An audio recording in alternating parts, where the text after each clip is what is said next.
Shalom saudaraku, selamat pagi.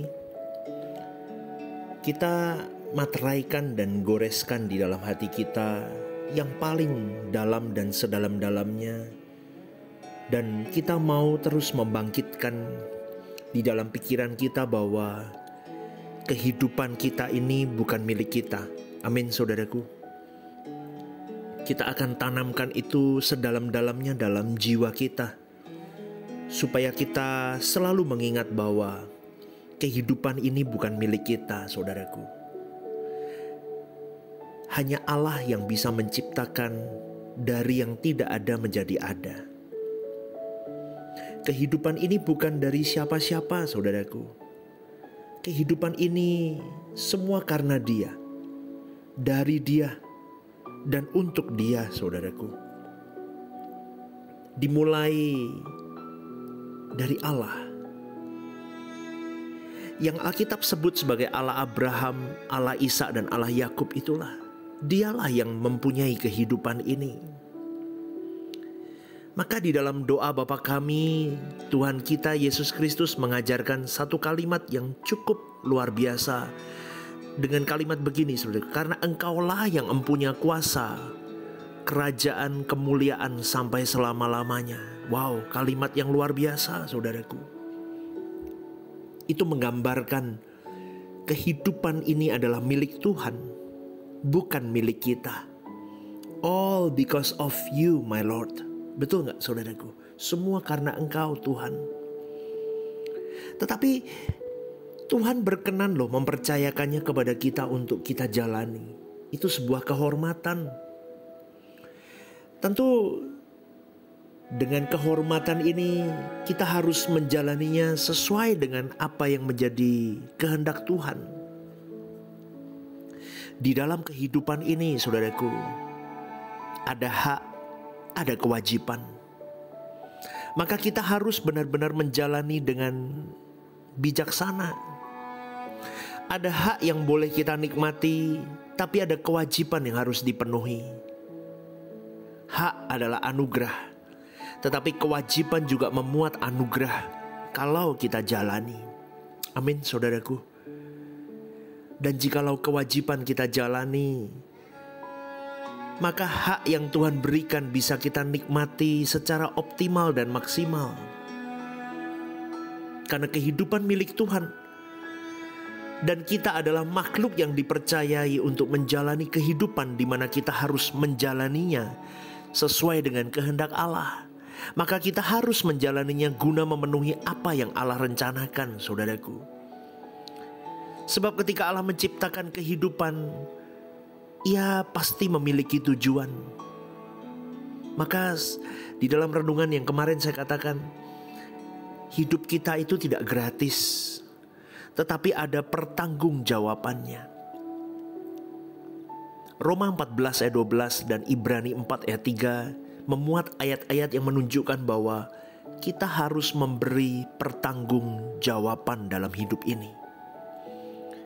Tetapi ironik, saudaraku, banyak manusia yang tidak mau mengerti hal ini.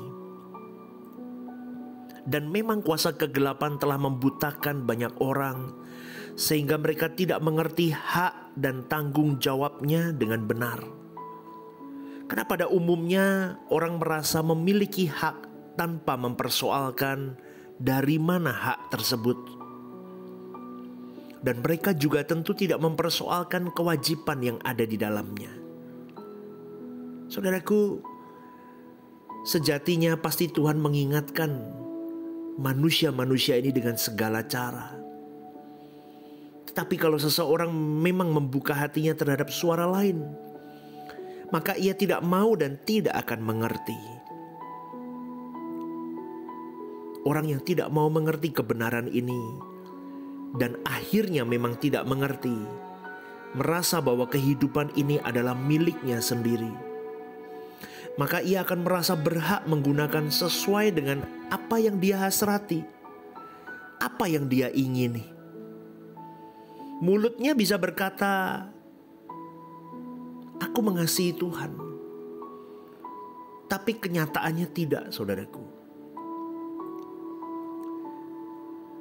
Saudaraku, Mulut ini sebenarnya milik Tuhan, dipercayakan oleh Tuhan kepada kita. Amin gak saudaraku? Dengan metabolisme tubuh yang sempurna, hubungan antara otak, mulut, otak dan seluruh anggota tubuh, Allah yang memiliki, Allah yang menciptakan, Allah yang mendesain dengan sempurna, mestinya tidak boleh digunakan dengan sembarangan. Seperti seorang budak yang telah ditebus, dibeli, tapi tidak hidup untuk mengabdi kepada tuannya. Jadi kiranya kita hari ini menyadari sesadar-sadarnya bahwa setiap kita harus menghadap tahta pengadilan Allah. Kuasa gelap berusaha terus menutupi hal ini supaya manusia melupakannya dan tidak memperhatikannya sama sekali. Betul saudaraku, dibawa orang untuk lupa bahwa ada pengadilan Tuhan. Dan memang faktanya, kalau kita melihat manusia pada umumnya, atau hampir semua manusia, tidak pernah memperdulikan realita pengadilan Tuhan. Mereka hidup, seakan-akan mereka hidup untuk dirinya sendiri. Padahal dia hidup dengan tujuan untuk memuaskan hati Allah. Simpel kok saudaraku. Salah satunya contoh, orang yang benar menyadari bahwa dirinya untuk Allah, diciptakan untuk kepentingan Allah, dia pasti melayani Tuhan. Loh pastor, bukankah kami melayani di dalam pekerjaan keluarga kami juga melayani? Yes, betul. Tetapi orang yang memang benar-benar menyadari hidupnya hanya untuk kepentingan Tuhan, dia juga pasti akan melayani pekerjaan Tuhan di rumah Tuhan. Dia pasti akan melayani saudaraku. Dia tidak akan pernah berpangku tangan di situ. Jadi hati-hati dengan zona nyaman. Aduh pastor, males aku pelayanan. Ribet ngurusin ini, ngurusin itu. Yes, betul. Tetapi kalau tidak dimulai dari hari ini, maka kebiasaanmu tidak akan terbawa sampai nanti di langit baru, bumi baru.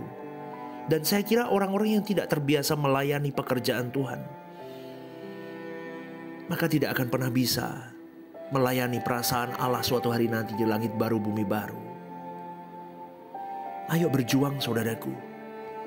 Kita sendiri bisa terbawa dan karena situasi dunia, lingkungan yang tidak mendukung, tidak memperkarakan akan hati Tuhan, seringkali membawa kita sampai di titik kita bukan seorang pelayan Tuhan yang benar. Akhirnya kita lupa bahwa ada pengadilan Tuhan. Kita juga bisa menjadi ceroboh terhadap hidup kita tanpa disadari.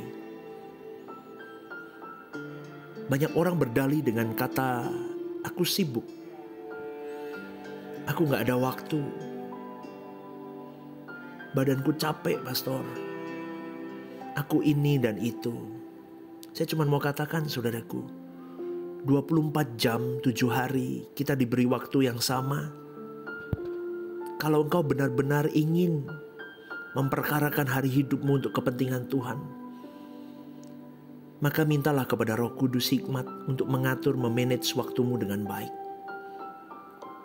Kau bisa lakukan tugas tanggung jawabmu di pekerjaan, di kuliah, di keluarga, untuk orang tuamu, untuk dirimu sendiri, dan ada bagian untuk pekerjaan Tuhan.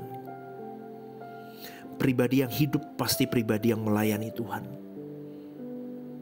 Karena ketika dia hidup melayani jiwa-jiwa lain, dia sedang mempraktekkan kasih bahwa dia tidak hidup untuk dirinya sendiri, tetapi dia hidup untuk kepentingan Tuhannya, untuk kepentingan sesamanya, dan otomatis untuk kepentingan dirinya juga. Ketika orang melayani saudaraku di dalam pekerjaan Tuhan, orang-orang itu sedang menaburkan kasih, menunjukkan bahwa Yesus hidup di dalamku. Yesus melayani. Yesus melayani. Kita semua pengikut Kristus harus melayani Tuhan. Saudaraku, tanpa disadari kita seringkali menganggap sepele kita seringkali menganggap itu bukan sesuatu yang penting dan besar. Padahal itu adalah kecerobohan yang terbesar dalam hidup. Ketika orang tidak memperkarakan serius 24 jam 7 hari hidupnya. Betul. Seringkali manusia, saudaraku, coba ya, saya dulu juga begitu. Saya bisa sibuk untuk urusan melayani pekerjaan Tuhan. Tidak ada waktu. Tapi untuk hal yang lain saya punya ada waktu loh. Apalagi untuk kesenangan saya. Untuk hobi-hobi saya dulu, saya punya waktu. Bukankah itu sesuatu tindakan yang melecehkan Tuhan? Untuk saya kumpul dengan teman-teman saya ada waktu, saudaraku. Tapi untuk hal yang di dalam pekerjaan Tuhan, seakan-akan itu memenjarakan saya dan mengganggu hidup saya. Saya bisa berkata tidak ada waktu. Itu ironik, saudaraku, dan itu terjadi karena seorang manusia yang tidak memahami kenapa dia diciptakan dan apa yang harus dia lakukan ketika dia sudah diciptakan. Dan tujuannya apa dia diciptakan dan dia melakukan itu. Sebetulnya manusia diciptakan dengan satu tujuan. Semua kembali untuk memuliakan Tuhan. Dan ketika engkau dan saya sudah diciptakan di muka bumi ini, satu agenda engkau dan saya harus terbiasa, dipaksakan, dibuat untuk diri kita terbiasa melayani perasaan Tuhan. Sehingga sampai nanti kita ditujukan untuk suatu hari nanti di langit baru bumi baru, diproyeksikan ke sana. Kita sudah terbiasa melayani perasaan Tuhan, hidup untuk Tuhan, dimulai dari di bumi ini. Tapi banyak orang Kristen yang mengaku anak Allah, hidupnya untuk kepentingannya sendiri. Ironik bukan, saudaraku? Dan inilah kenyataan dan fakta hidup. Maka jangan heran kalau ada banyak orang Kristen meninggalkan Tuhan karena dunia, karena kepentingannya. Seakan-akan Tuhan tidak punya masa depan untuk dirinya. Seakan-akan Tuhan tidak bisa memberikan, tidak bisa memprovide hidupnya. Seakan-akan Tuhan tidak mampu memprovide hidupnya. Maka dia meninggalkan Tuhan. Renungkan ini, saudaraku. Kalau kita benar-benar memperkarakan hari hidup kita memperkarakan pengadilan Tuhan, maka kita akan serius setiap hari membawa diri kita di hadapan Allah untuk diterangi oleh Tuhan. Kita mohon pimpinan Roh Kudus seakan-akan dan memang bisa terjadi setiap saat kita ada di pengadilan Tuhan. Jangan tunda melayani perasaannya. Belum siap, pastor, belum siap, belum waktunya, belum siap, belum ini, belum itu. Kalau Tuhan panggil kau malam hari ini, apa yang kau bisa pertanggungjawabkan di pengadilan Tuhan? Jangan sampai sekecil apapun kesalahan yang masih kita lakukan terus mengganggu kita untuk kita lari ke Tuhan. Kita harus bisa membayangkan seakan-akan kita sudah ada di pengadilan Tuhan, saudaraku, di mana tidak ada poin untuk kita kembali lagi. Maka perkarakan hari hidupmu dengan benar. Kita buat diri kita tidak bisa tenang, saudaraku, kalau kita belum sungguh-sungguh menyadari realita kematian, realita pengadilan Allah, dan realita terpisahnya dari hadirat Tuhan selama-lamanya. Lakukan ini supaya kau jadi orang Kristen yang benar. Bukan orang Kristen yang sembarangan, yang mempermalukan Tuhan, saudaraku. Jangan sekali-kali kau berpikir bahwa ketika kita menjelang tua, apalagi menjelang mati, baru kita mau berubah, bertobat, beres-beres. Terlambat, saudaraku. Kalau kita tidak membiasakan diri berbenah mulai hari ini, membereskan keadaan di hadapan Tuhan mulai hari ini, maka kita tidak akan pernah bisa membereskan diri ketika ada di ujung maut nanti. Dan kita tidak akan memiliki kepekaan untuk melihat keadaan kita yang sebenarnya. Periksa dirimu. Evaluasi dirimu tiap hari. Evaluasi hidupmu. Dan Roh Kudus akan menolong dirimu. Jangan ceroboh, saudaraku. Jangan andalkan kemampuanmu. Tuhan masa depanmu. Tuhan satu-satunya kebahagiaanmu. Tuhan segalanya dalam hidupmu. Dan kalau kau tidak memperkarakan mulai hari ini,